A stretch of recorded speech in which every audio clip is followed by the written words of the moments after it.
Well, here we are again. It's Thursday night. It's Mayhem and Monty. Big Blue Beard is coming at you live. Now, normally, Smooth is on either side of one of us, but he is at a fancy dress party in Boston. Good luck, buddy. And we were also supposed to have a special guest tonight. Tommy from Tommy's Takes was going to be here, but he gave his entire office COVID and is stuck at work. So, Tommy, here's to you, buddy. We're burning the midnight oil tonight, and we'll get you on soon. So, Monty, how you doing, buddy? How we doing, Sarge? I'm excited to talk some Giants football, trying to move past everything that's been happening for the last few days. It's been a weird couple of days, man, and we're not going to talk about it. We're not going to move past it. Move on. We're not scratching that scab. So, what I did want to talk about is, and guys, here's the other thing, is we're not going to talk about Daniel Jones tonight. Yeah. It seems like every week we spend a good chunk of time talking about DJ, and we're not going to do it tonight. We are going to talk some quarterback stuff, but that's a little later. So, aside from the horrific game this week, we had a little visit from an old friend. As everybody knows, OBJ was in town to meet with the Giants. Then he shot up to Buffalo to meet with the Bills, and then down to Arlington to meet with the Cowboys. Now, we didn't hear a ton out of New York, either New York location, right, Monty? I mean, things were pretty quiet. Yeah. You heard a little bit of reports. You heard, what people said to other people about, some rumors that he would like to come back and he's allured to like New York City and the market. But, for the most part, it was quiet. You didn't really hear anything outside of like he said type thing. Dable talked about dinner. He had a good steak. I was tweeting a lot at Art Stapleton. Hopefully medium rare. Because I needed more information about what kind of steak and sides and how it had it cooked, because these are important things that we need to know. Granted, and then Buffalo, same deal. I mean, all we saw was a dinner menu. Yeah. I mean, I'll say nothing. If OBJ did something weird with the steak, that might be put it off on him, but Patrick Mahomes puts ketchup on a steak, so I guess that's not really inductive to picking a good football player. I don't know. Anyway, so then Odell goes to Dallas and leave it to Jerry Jones to create an absolute media spectacle. Of course he did. And I have a theory. No one's heard from OBJ, as far as I am aware, since the Dallas visit. And I, for one, am a little worried. I want to show you something, Monty, and I want you to tell me what you see here.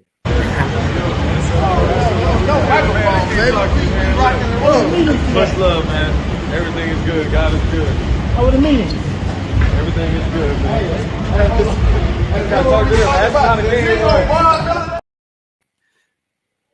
Okay, so that was at the Mavs game because he was taken against his will from the Cowboys facility to watch the Dallas Mavericks play. And if you look on his face, that is probably one of the most uncomfortable videos I've ever seen in my entire life. And this is Odell Beckham Jr., man. He is larger than life. This is a guy who loves the media and the spotlight. Does that guy look like he's enjoying himself? Oh, he looked so uncomfortable. Oh my God, dude. Well, wait. There's more.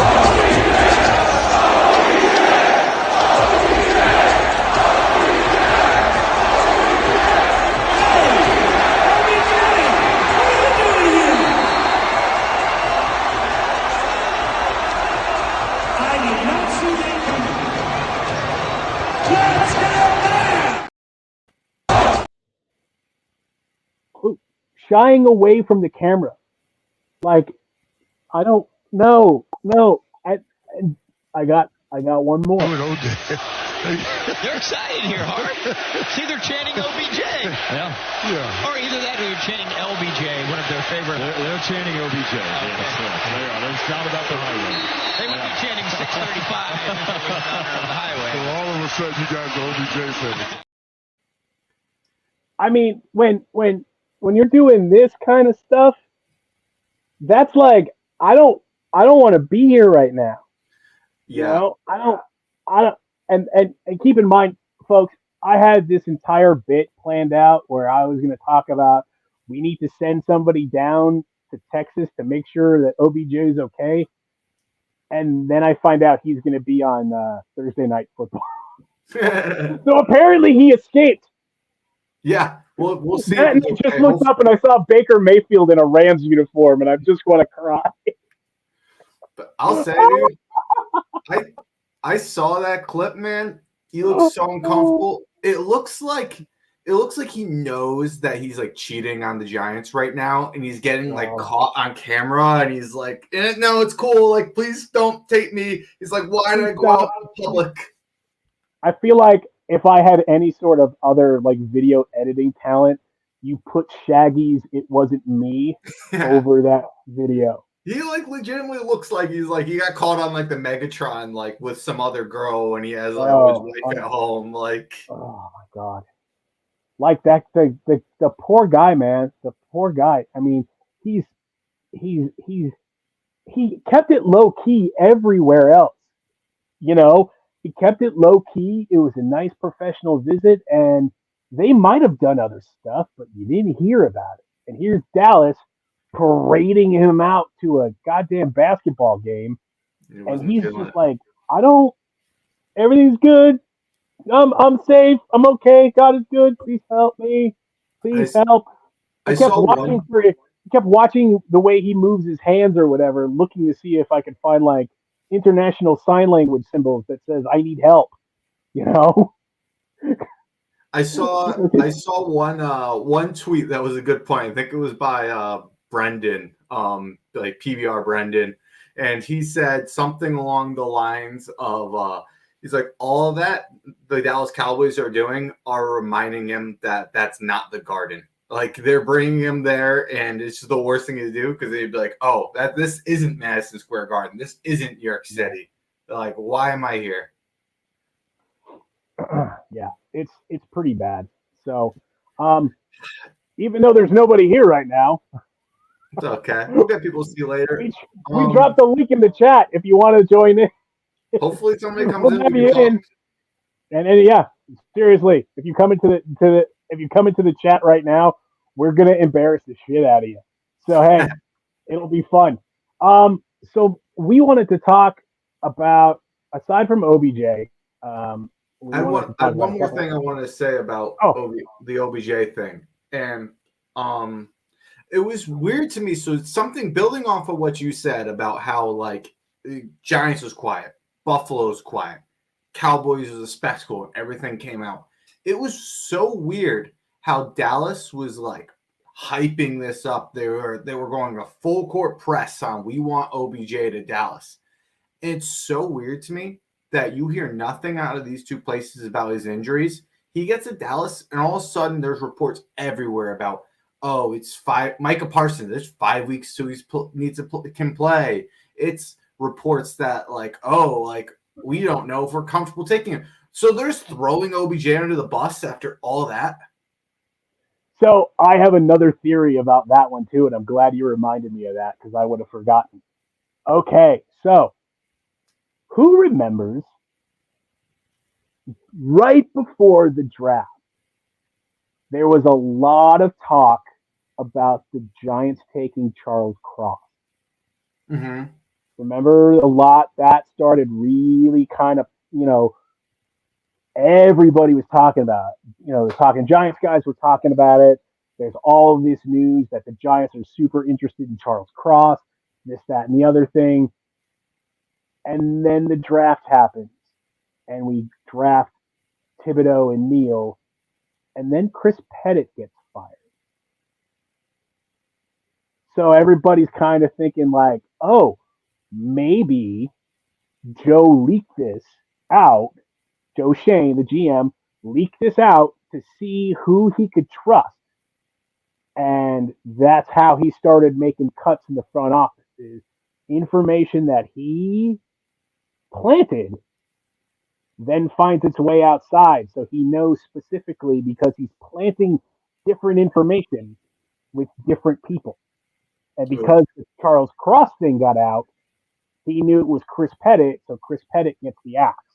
Mm-hmm. So, because Odell and his representations are smart guys, Odell goes on these visits. He's got friends at every one of these locations. Okay? Yeah. The Giants, it's Shep and Saquon. You got Vaughn up in Buffalo. And I don't know how tight he is with Micah Parsons. Yeah. I mean, you might know Micah through Saquon. Who knows? I don't know. But he goes around in all 3 visits. And during these 3 visits, he tells certain people on these teams that he may not be ready for a couple of weeks. He tells Shep and Saquon. He tells Vaughn. He tells Micah. Just to see what happens. And who puts his business out there in the world? Micah and the Cowboys. Yeah. I mean, from that, it's like, okay, you guys are now out of the running. Yeah, I mean, look, like first of all, I remember when that theory was going around with Joe Shane. I loved it. I hope it's true. We'll have no way of knowing, but I hope it is. Glad Chris Pett's gone.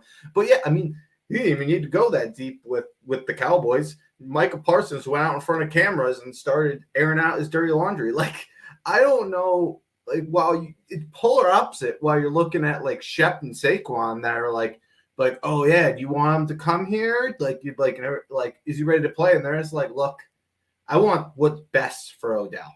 I hope whatever is best for him. He knows what I feel about him. He knows I'd love to have him here, but I'm not recruiting him. Whatever he feels is best, he knows I'd love to play.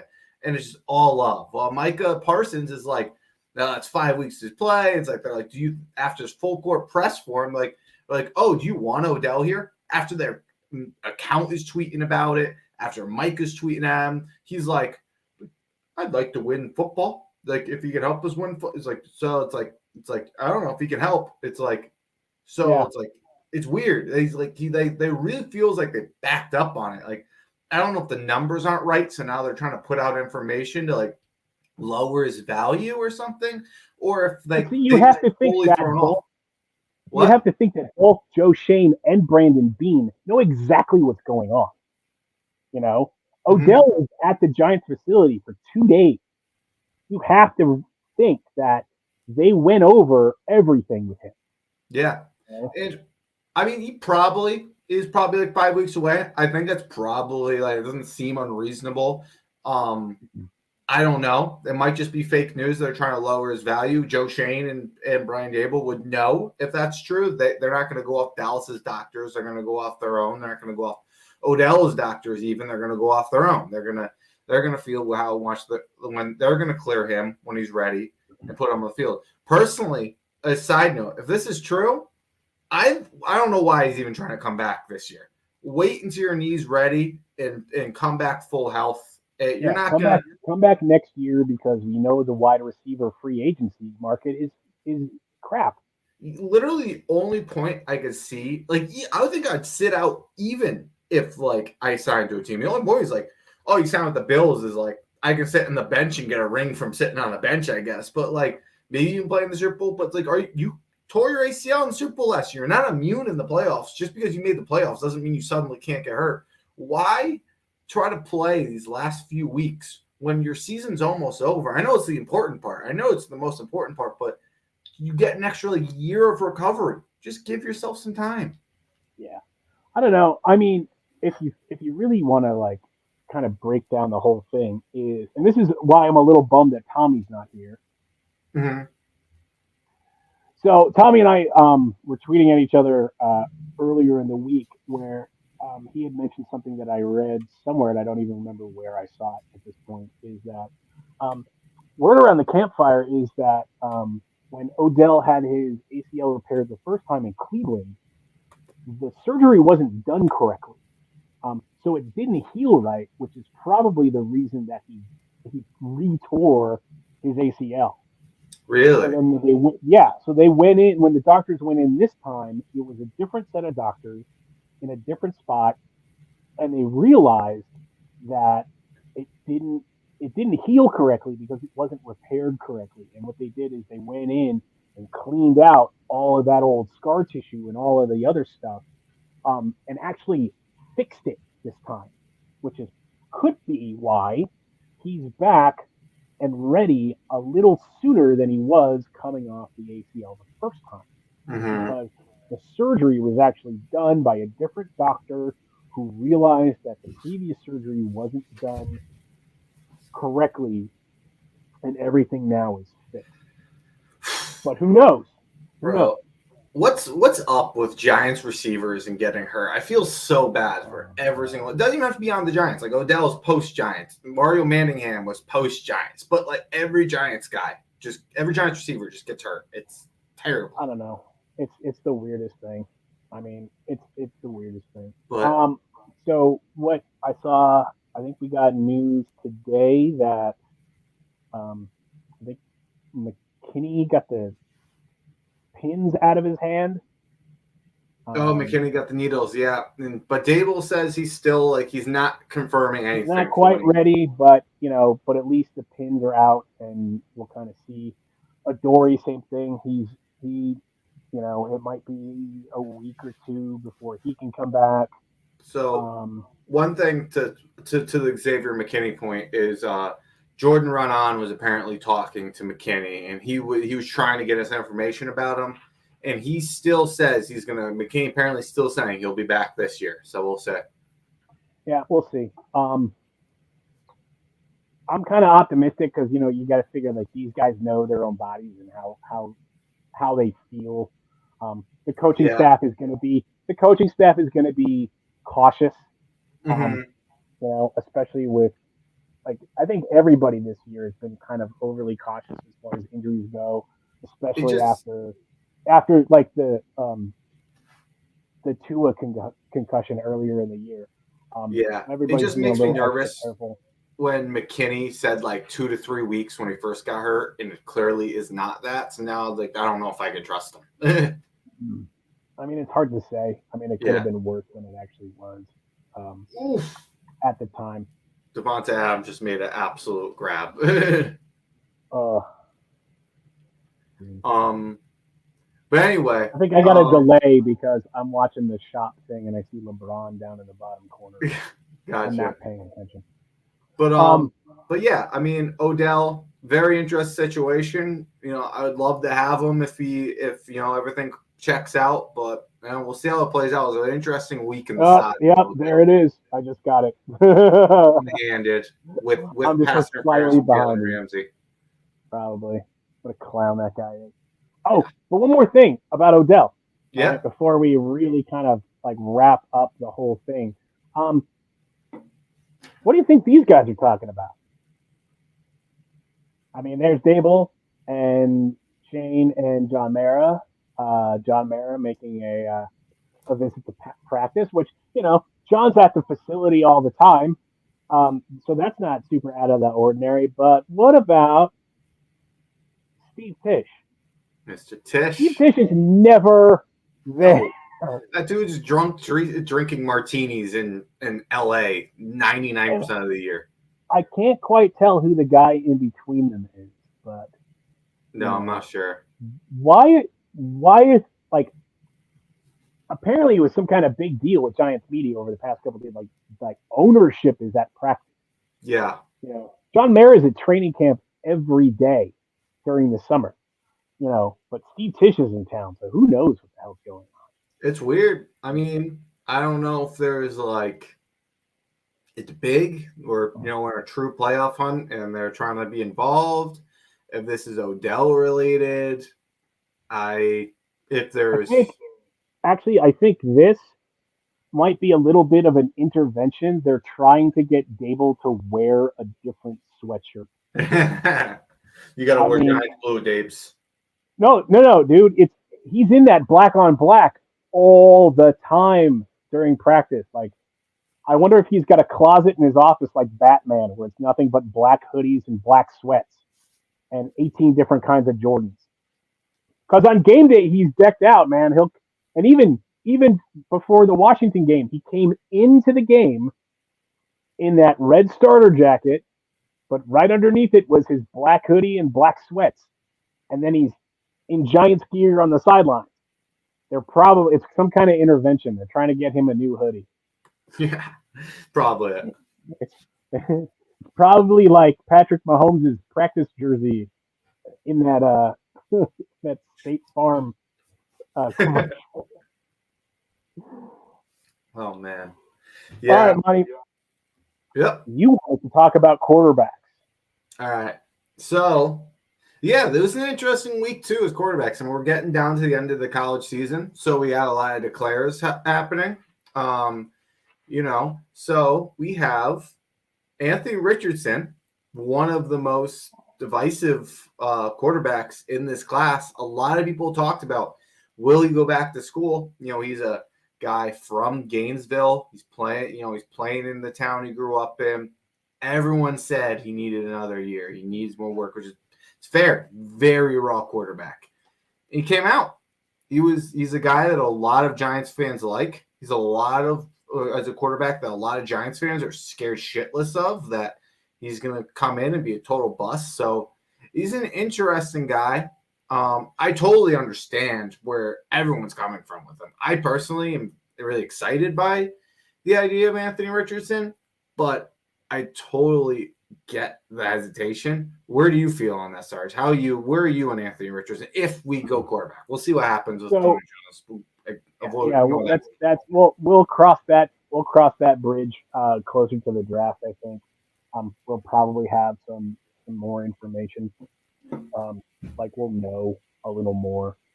Yeah, man. There's a lot of people coming out this past week about declaring for the draft. And as far as Anthony Richardson goes, I watched a lot of Gator games this season.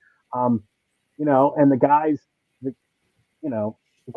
still fairly raw, and there's a lot of people saying that if he goes anywhere, the Giants should be one of the top places he goes because of the way Brian Dable helped develop Josh Allen. That's where all the big Anthony Richardson fans, like in media, seems like, or at least like Twitter world, big on there. Everyone, non-Giants fans, all of them are. I want to see Anthony Richardson with Brian Dable and Mike Kafka. That's what I want to see. I see it all over the place. Right. So, but the thing is about this is, even if we go out and get a rookie quarterback, which, hey, man, like the coaching staff, the front office, everybody always talks about like their guy.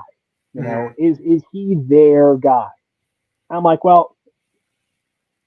And if they want to go get their guy, that's on them. And then that's who they're tied to. So if, 2 years down the road, Anthony Richardson's a huge bust, then it's Shane and Dable on the hot seat. Mm-hmm. We've got no skin in this game other than the fact that we'll buy jerseys and we'll buy gear, 100%. We'll spend, or, the guys who go to games and, have to pay for PSLs and stuff like that. So that's kind of the only real kind of skin that we have in this. And I'm in the trust the process mode. I'm totally with you. And see, here's the thing, and I'm gonna kind of slide into one other topic that we might maybe get into later a little bit, is this whole thing about, Brian Dable taking over play calling for Mike Kafka is just absolutely ridiculous. You might as well fire him at that. I think Talking Giants. No, because here's the thing: we've got a rookie head coach, and we've got a rookie offensive coordinator. Because let's remember, Mike Kafka did not call plays in Kansas City. He was the quarterback's coach and the passing game coordinator. He did not call plays. I don't even think Eric Bieniemy called plays. I think everything came through Andy Reid. And that's how it was. Everything went funneled through Andy Reid. So this is his first time calling plays. This is his first time Brian Dable and Mike Kafka together put together the offensive game plan, and they kind of just let Wink do his thing and let Wink be Wink. Mm-hmm. And that's working for him, But here's the thing. Look at what these guys, and the thing is everybody is always talking about, well, look what Daniel Jones has to work with. Daniel Jones doesn't have any weapons. Mike Kafka is working the controller on this Madden game, and he doesn't have the players who can run the plays. Mm-hmm. Okay? So he's calling the game plan that he thinks the players that he have can execute, and they still can't do it. So everybody's calling for think about it this way. 3 weeks ago, they were talking about Mike Kafka as being the hot new head coaching. We were 7-1, and people were losing their minds because we might lose Mike Kafka. Now everybody wants him fired. Okay, we are the most bipolar fan base ever. Yeah, we're not. We're all crazy. We're nuts because we love the guy for 7 weeks, and then things kind of go a little sideways, and then we get all fire him and get him out of there and let Daniel throw the ball downfield. To who?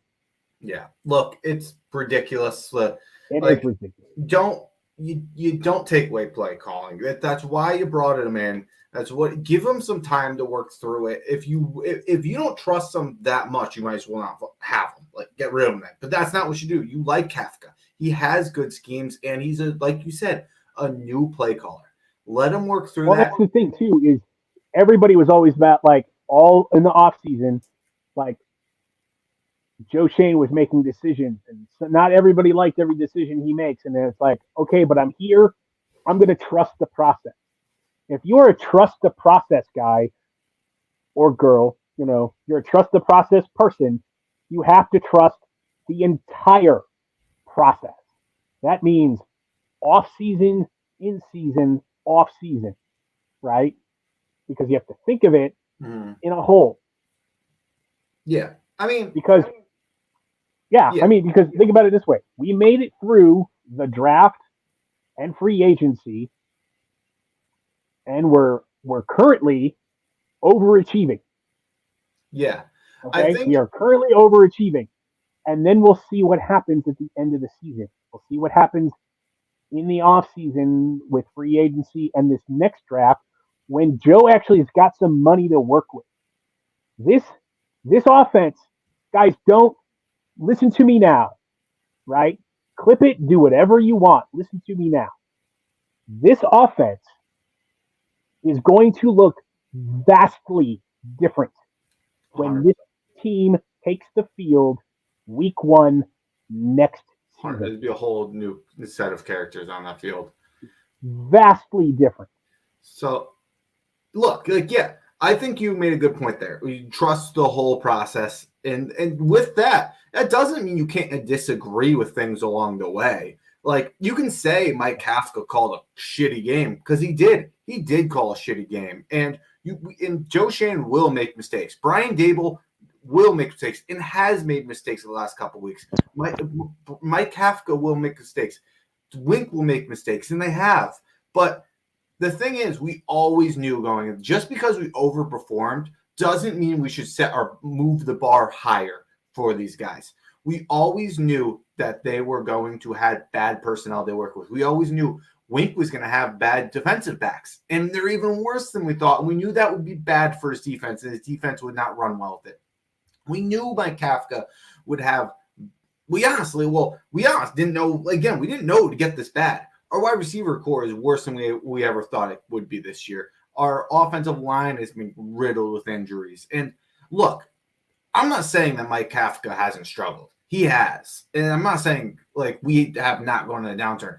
But this is give these guys time. As a whole, we brought in guys who have succeeded in big programs. If Eric Bieniemy gets a job, Mike Kafka is the offensive coordinator in Kansas City right now. We are lucky to have him. And we're also lucky to have him. He's going to work to be a better play caller. He might not be a great play caller right now. I think that's arguable. I actually do think he's a pretty good play caller. But regardless, he also is going to help our offense as a whole, and he's a value to have. And him and Dable will continue to work through these things and get better. So yeah, I think the fire Kafka stuff is ridiculous. Let him work through it. That's what this year was always about, was to let these guys work and build what they want to put together and trust and give these guys time. It doesn't mean go and be reactionary. That's what fans do. Go tell Mike Kafka he sucks, but don't call for his head. Give it time. Yeah. I mean, so you think about it this way. We're trusting the process as a whole, big picture wise. Mm-hmm. Like, here we are. So, like, we're trying to change the culture of the team. And they've done that. We're already ahead of these schedule. guys are bought in. These guys are bought in. They're here, and they're and looking at the production that we're getting out of the players that we have is kind of astounding. That shows you what a difference good coaching makes. Mm-hmm. We have an advantage. You guys are overperforming, right? Look at us. What we're doing. We have a process. We're trying to build something. So what are we doing? Mm-hmm. We are out here overperforming. Yep. We're trying to put out good content, and right now we've got nobody watching. People will watch this for a second. That's the thing. And here's the thing. Some people will watch this later because I know that we have people who are watching what we're doing. So we're out here putting on the best show possible with what we've got right now, overperforming.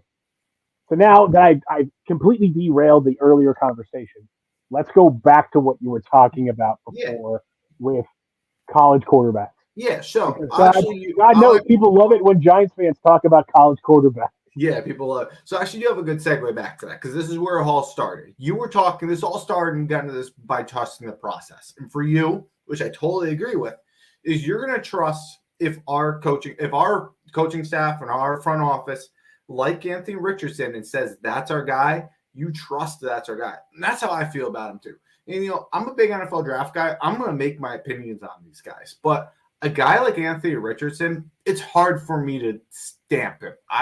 I love what he brings to the table. I think he has an absolute cannon of an arm. He's a unicorn of an athlete. He's so quick. He's so big. But look, I'm trying to, as a guy who did not like Josh Allen coming out, I thought if you're throwing under 60% completion percentage, that's not something that's going to get fixed in the NFL, especially when you're playing in like a low-level conference like Josh Allen did. I didn't like him. Hey. I will not have any Mountain West slander in this show. Okay, no pause on the Mountain West Conference, but regardless, in a great conference, but he's under 60%, and I didn't think that was something to be fixed. You didn't really see it. You saw I think it was Warren Moon was an example. Matthew Stafford had 1 year over, 1 year under 60%. And I'm battling between, is Josh Allen just the anomaly, or do I change my process and how I evaluate quarterbacks? And I know it's kind of a cop-out, but the way I look at it is we're lucky enough to have the guys who found that anomaly in Josh Allen. And if they think Anthony Richardson is that guy, can also be that exception, draft him. And we should all support it and all should be thrilled because we know the upside's there and we have the guys who made that call with Josh Allen. And if they pass on Anthony Richardson 3 times like he's Malik Willis, then you got to just support their decision and trust that they did not see it with them. And trust me, there are questions about Anthony Richardson. There's a lot of excitement. There are legitimate question marks he may never get by. And our coaching is what's going to fix him if we fix him. And if our coaching thinks they can do it, trust it. If they don't, then it is what it is, Yeah. I mean, he's still a young guy. And and that's the thing too. He's really young. With the coaching staff that we have, they'll be able to – you have to think they would be able to get that kind of growth out of him relatively quickly. He's a smart guy. He's super – he's an athletic freak. of a human being. He's just And sushi raw, man. I know. It's just, yeah, but hey, man, there's a lot of people out there who like that kind of thing. Yeah. And look, look, I know a lot of people who are saying like he goes back to college, he's a top 5 pick next year. Well, if he goes back to college and he's top 5 pick next year, why don't we take him in the 20s, put him in better coaching than he's going to get in college, and develop him and get him some play time this year? I know he'll struggle, but you don't have to start him day one. But get him some play reps and get him in NFL coaching and work through that and be okay with that. And if you think that he's going to be that type of talent, then take him at a discount. So, and I see both sides of it, but at the same time, his footwork is fucking terrible. He needs to work on his throwing motion. His accuracy is off. I mean, to be fair, I think if we fix his footwork, that's going to help a lot with his accuracy. I think that's how it works. If you think about it also like this way too, it's like you have to think about who is he throwing to, right? Yeah, you get a lot of drops. If you watch that Florida State game. Yeah, but listen, but follow me where I'm going with it. Okay. Right? So think about it this way: when you're in college and you play college sports, right? Mm-hmm. You have other responsibilities. There's other things that you have to do. You have to go to class. You have to do this. You have to do that. Whatever. It takes up a lot of your time, right? Mm-hmm. When you make that step to the next level, you are playing with professional athletes. Mm-hmm. This is their job. It is Darius Slayton's job to catch a football. Mm-hmm. Everything he does throughout the entire week is supposed to prepare him for catching a football on Sunday. Mm-hmm. And notice how I said supposed to, right? Yeah. Same thing, like Isaiah Hodgins, Daniel Bellinger. These guys, they don't have to go to class anymore, okay? They don't have a midterm due, right before the Ohio State game. That's just the way it is. They are now a professional football player. It is your job to do this every day, and everything you do is geared towards the performance that you put out on the field on Sunday. Mm-hmm. Right? And you're also throwing to professional football players. That's all they do. Right? Yeah. So that kind of thing, that mindset there's a change in your mindset. That the only thing that you have to worry about now is football. Yeah. So it's a little bit different. Because you're also playing with guys who may or may not wind up in the league.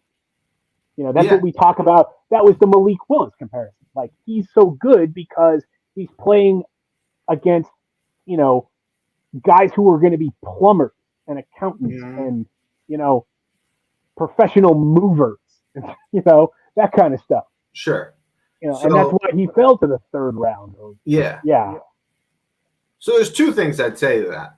One, and I agree with you, but I'd say one, you're playing with better people, but you're playing against better people. So you got to trust that your front office is going to surround you with the talent that can outplay the people they're going against. So as much as, you should be able to stop the occasional drops and some of the stupid stuff should get better. You're still playing against better talent. The pass rushers coming at you NFL is a whole new speed. So that's something that you also have to get used to.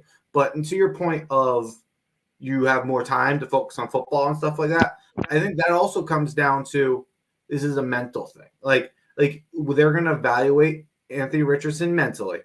And if he is a guy who can really continue to build on what he's done, and he's a smart guy, and he's going to work his ass off, and he has it all there to get to that point, that's the type of thing we will never know because we're not in these meeting rooms with these prospects. But if he has that, with that extra time, he can build. And if he's doesn't have that, you won't be able to take advantage of that extra time as much. So those are two things I'd say about this. So Anthony Richardson wasn't the only quarterback who declared this week. Yep, it's true. A couple guys are undeclared. Some of these guys said, "Nah, I'm staying in school. I'm gonna do this." Yeah. So who else declared, Monty? So the other guy who declared is Will Levis. And Will Levis, to be fair, he's a lot of comparisons to Anthony Richardson. He is the big arm, athletic, big guy. The difference, though, something we're talking about, yeah, he may be more raw than Will Levis. Anthony Richardson is going to be 21 next year, and Will Levis is going to be 24. Like, so there's a big difference in the age there, and that's what worries me a little bit. But yeah, so to get into this, I had a take earlier, a couple days ago, yesterday, whatever it may be, after Will Levis declared, and I'll bring it onto the screen. So what I said is I feel similarly about Will Levis right now that I did Malik Willis last year. And what I mean is I'm confused how a guy who was NFL eligible got almost zero hype before returning to school. At least Willis went on to have a great season. Levis looked worse in 2022 than he did in 2021. I don't get it. And if you can see below there, it was what I was saying, and this was August. This is before Malik Willis really had his big season. Essentially, I was saying the year before he had he was not being brought up going throughout that college football season like Malik Willis is going to be one of the best players in this draft that he declares. And suddenly, before the season begins, they're talking about him a top 10 guy, and it seemed forced. So, yeah, so that I feel similarly about Will Levis right now because if sorry about that, but yeah, so yeah, Will Levis is a guy who I think everyone expected to take that leap. He had all that athleticism. He had a great season when he came over to a very good season, a great season when he came to Kentucky. And people expected him to go back to school, build off of that, and look like the real deal because he has all the traits you look for in a QB. He's big. He has a big arm. He's athletic. Like, he's what you want. But he looked worse. And now I don't understand. And I'm not trying to be a hater. And if we took him again, just like Anthony Richardson, he has a ton of upside. The guys who found Josh Allen like him. I'm going to trust the process. But with that said, why is he a top 10 guy this year when last year in a draft class that was desperate for a QB1? Desperate. Nobody talked about Will Levis. It was Matt Corral. It was Malik Willis. It was Kenny Pickett. It was Desmond Ridder. It was Sam Howell. There was no talk of Will Levis last year. So it confuses me, Sarge. I don't get it. I mean, and that's just the ebb and the flow of draft season. You know, people push all of these narratives about all of these players. Like, and it's not just quarterback, but quarterback is usually the biggest one because, you know, you either have your franchise QB or you don't. You know, everybody who doesn't is still looking for theirs, and everybody who has them doesn't need them. You know, or they're looking for the next one. Yeah. You know? Yeah. Like when Green Bay took Jordan Love. You know, it's like we're not going to have we have him. Like, we don't need him now, but we've got him for when we need him. That's like you kind of, you know, break glass in case of emergency type thing, which, you know, has happened a couple times this year. And the funny thing is about Jordan Love is he's barely seen the field, you know, and they have to make a decision about his fifth-year option coming up. Yeah. You know, and do you take the fifth-year option or do you just sign him to a long-term deal because you know you're going to need him? Yeah, it's a whole other conversation where they're eliminated. And I'm so glad we don't have to have that. No, thank God.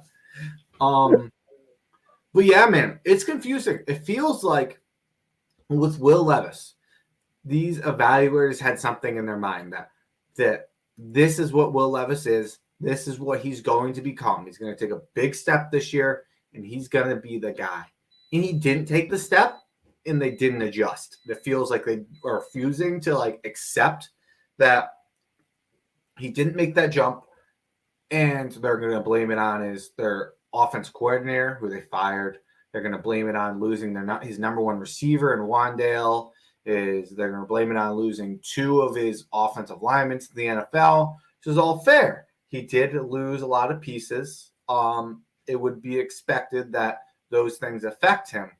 But I think the reality of the situation is he's the same guy that he was last year, and you're evaluating him like he took a leap when he did. Right. And see, the thing is when he's good, he's really good. He But is when he's great. bad, he's fucking horrible. Yep. I mean, he threw 3 picks against Tennessee, and it's just and honestly, I think his ceiling is Daniel Jones. It's funny you say that because my And comp going into this year was Daniel Jones. I think he has a bigger arm and maybe not. Daniel Jones probably more athletic, honestly, but he has a bigger arm than Daniel Jones. So there might be a little more upside there, but. And I'll tell you what, as far as we're trust the process guys, if for some odd reason we draft Will Levis, I'll be a little upset about it. Mm-hmm. I'll I may piss and moan a little bit, but I'll trust the process and see what we can turn him into. And that's basically the deal with any rookie quarterback is that you're gonna have people who are like either super hyped that they drafted the guy they wanted, or they're gonna be super bummed that they took quarterback B versus quarterback A. And then you're just going to have those guys those people, I think, keep saying guys. You have those people who are just going to lose their shit no matter what happens. Mm-hmm. We should have kept Daniel. We should have done this. We should have They'll done always that. find something that they can complain oh my about. God, nobody can ever be happy about any goddamn thing. We can win a Super Bowl and our offensive coordinator will get hired away to another team and they'll talk about that instead of winning the Super Bowl. Yeah. But no, I mean, that's fair. I mean, I'm not a Will Levis guy at all. So I totally get the hesitance. But I use the same thought process I'm using with Anthony Richardson. Like, I would have been mad if we took Kenny Pickett last year. And that's because I didn't see the upside. And not because I didn't think he was a talented quarterback. With Will Levis, it's different. For him, I don't think he's that great of a quarterback. And the age worries me about his upside being 24. I am so tired about this whole, like, you can't draft a quarterback in his mid-20s. It's kind of BS. I mean, so it's not that you can't draft them, but it's like, I think you need to question how much better they can get at some point. When do they cap out? I'm not worried about having 2 less years and out of a 14-year career, if that's what you think they can do. But like, you do question their upside. It's guys who are typically in college, who are the best college players, perform high at a younger age. So when you have to take until you are 25 and you're playing against 19-year-olds to succeed, there is something to say about that. And that's my opinion on it. So here's the comparison to that, right? And I can't remember who posted it, and I'm going to kick myself for not remembering the whole, oh, of course he's good because he's 25 and he's playing against 19-year-olds, is the same comparison that you can use for Tom Brady, who's 45 playing against 20-year-olds. I think there's a comparison to be made there, but it's not the same. I think now Tom Brady is at a disadvantage physically. The 25-year-old is an advantage physically and also mentally. So Tom Brady may have the mental advantage by how long he played in the league, but he's taking a disadvantage about how he is physically. While a 25-year-old physically is like more developed than a 19-year-old. Especially if they've been in a weight program for 5 years with a college team. Yeah, and Tom threw, 2 touchdowns in the fourth quarter to win against the Saints. That's all he does. He's Mr. Clutch, except for against us. Yeah, except for against us. So, I mean, it's a to be continued argument. I mean, who knows? There's a bunch of 25-year-old quarterbacks who are actually really good. Yeah, Hendon Hooker, for example, and it's the same. Everybody's going to make the same comparison. Like, well, of course he's so good. He's 25 and he's playing against, teenagers. Whereas, quarterbacks now are playing well into their 30s and their 40s. Yeah. Tom Brady, Aaron Rodgers, Peyton, when he was still playing. It's it's not a great comparison because these guys are professional athletes and they're doing everything they can to keep their body in shape so that they can maximize the amount of time that they're playing, right? So, who's to say that Hendon Hooker or Stetson Bennett can't come into the league at 25 and play till they're goddamn 50? Yeah. You know, So we don't know. So my thing is not about how long they can play. I'm not worried about an extra 2 years in their career. We said quarterbacks play a long time, even if they're not Tom Brady. Like still playing to your 36, like a I don't know, Matt Ryan, whatever it may be, is still really good. So I'm not worried about that part. My part is if you're drafting a quarterback that's 24, 25, you got to be kind of happy with where they're at, in my opinion. Like, you have to be somewhat happy where they are physically, where they are mentally, and how much they can develop from there. Because it's not Anthony Richardson, who is 21, his first year starting. There's so much room for that guy to grow. You are just scratching the surface. I think with a guy like Will Levis, for example, who got to start his freshman year, got to start his sophomore year, started a full junior year, started a full senior year, how much left do you have to develop that guy? Do you feel that confidently as coach that he's had all this coaching, all this time, and now you're going to bring him to the next level? That's where my worry is with that type of stuff. Yeah. So I think with that, we should put a pin in this conversation and start kind of and kind of wrap it up for this week. Yeah, I agree. Especially you and I are here talking to ourselves. And the Dash. Big Dash knows. Shout out to Big Dash because I know he'll probably watch this later. Shout out Big Dash. He commented on a couple of the old episodes, and Nate might actually watch this. And I'm trying to get Nate Talks Football to cover for me next week because I'm not going to be here because I have parental obligations. Okay. So yeah. I like Nate. I'm a parent, if you can believe that. I am a parent. I am responsible for another human life. Somebody thought it would be a good idea to have a guy named Mayhem have a kid. So, with that being said, we're going to wrap this up for this week. For Monty and Smooth, who's not here, it's Big Blue Beards. Go Big Blue. Oh, wait. I almost forgot. Preview? Philly. We're talking about Philly. Yeah. I wasn't going to interrupt you, but I thought that's were leading. Then you started. 27-21. We're beating Philly. Fuck those guys. All right. Fuck, man. Man, I think the best way to beat Philly is get a blitz on them. You never know the division game. We desperately need a win. I think it's going to be closer than people think. I'm going to say 24-21 Giants. Just be optimistic. It might be the opposite. Who knows? My man. All right. So, for Monty, for Smooth, who's not here, Tommy, I hope you had a good night at work. It's Big Blue Beards. Go Big Blue. See you, everyone.